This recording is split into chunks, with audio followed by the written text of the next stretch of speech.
you have a conversation that happened with Jonathan Turley. It was probably on Fox or on one of them. Yeah. And I think we should play this because it kind of ties all of that in. The problem is that the Mar-a-Lago documents were held in a storage room that the FBI stipulated additional security for. It was an area protected by the Secret Service, had camera surveillance, even though it is not a secure location for classified documents. And I don't believe classified documents should ever have been taken there. That comparison actually works against President Biden. There is no comparison between that storage room and keeping documents next to your Corvette in the garage. Right. I have no idea why they would want to raise that comparison. Yeah, I mean, that's the thing. You can say all you want about Trump, like Turley said, but there was Secret Service there. There were video cameras there. There's a log there of everybody who goes into Mar-a-Lago, the members included, but guests as well, just like any other like country club, which would know about guests. Actually, it's an interesting angle because I hadn't thought about that way. No, he didn't think the classified documents should be there. They were having the negotiations about removing them and turning them back to the National Archives, and which ones were still classified and which ones were no longer classified, and how do you figure that out? That's an actual dispute. But what he's saying, Andy, is that's to compare that to Biden makes Biden look that much worse, and it was Biden himself who kept raising the issue about his garage that was locked with his 67 Corvette, and he wanted to talk about that. He was like trying to distract people with his cool Corvette, instead of the fact that no indication that when they were in that garage, that any more than the garage was locked, that they were actually behind it, like in a safe or anything. No, I think we would have heard that. Those documents were not safe in the Corvette garage. Come on, they were not. Let's not. And nobody can say that having a little old Yale lock on your door with your Corvette backed up against a box of documents makes those documents safe because you treasure your car, you're going to treasure your documents. That's nonsense. And he attacked Trump for being totally irresponsible. That's not the case. Look, Jordan, you pointed out that the archives and the Trump people were in the process of sorting out what belongs to us, what belongs to you, what is classified, what is not. Boom, they get a search warrant.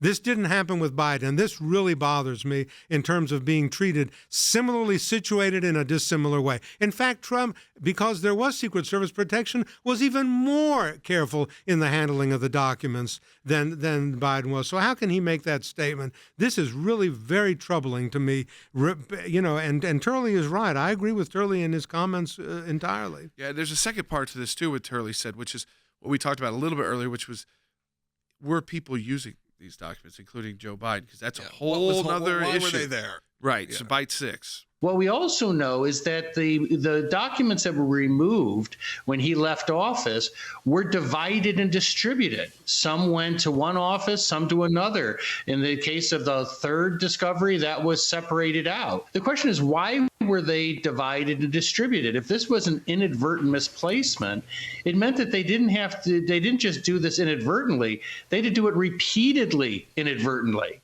Right, which he's joking about there, because again, you have documents that were found at an office in D.C. Then you have some documents in the garage, but then you have documents in the office at the home as well. So, Andy, that would indicate that they were being utilized to some extent. They were, and let's be realistic. They were being utilized. I don't have evidence of it, but I have common sense and the reality of having lived in the world, and I know that they weren't there just sitting. They were being used. And as Turley says, they moved it around, and they did it repeatedly, inadvertently. Repeatedly, inadvertently, folks, translates to the word intentionally. You know, and to me, this entire issue, Logan, it's about, okay, listen, if you are going to weaponize this against Donald Trump, then you've got to be fair. And they're trying to look fair right now. I mean, we will have to watch it very closely. I think the House investigation, Jim Jordan said, he said they are going to take their time here. They're not going to rush to have hearings right away. They're going to take their time to get as much info. Because one thing that came out is the first set of documents, we learned about what they were about. Right. We have no idea what the other documents were about, and I'm not sure we should have ever known what the first ones were about. Yeah, it just leaked out. And I think with this specific one, you do have to look at least maybe the intent, which is interesting, because with the Trump documents, they were found in a mix of it looks like all the documents were dumped in one spot, like you said, packed up and put there.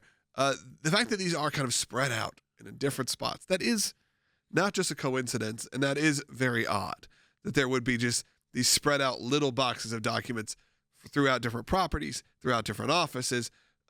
And like you said, what were they being used for? Who knows if we'll find out. Hopefully, we'll have some answers at some time.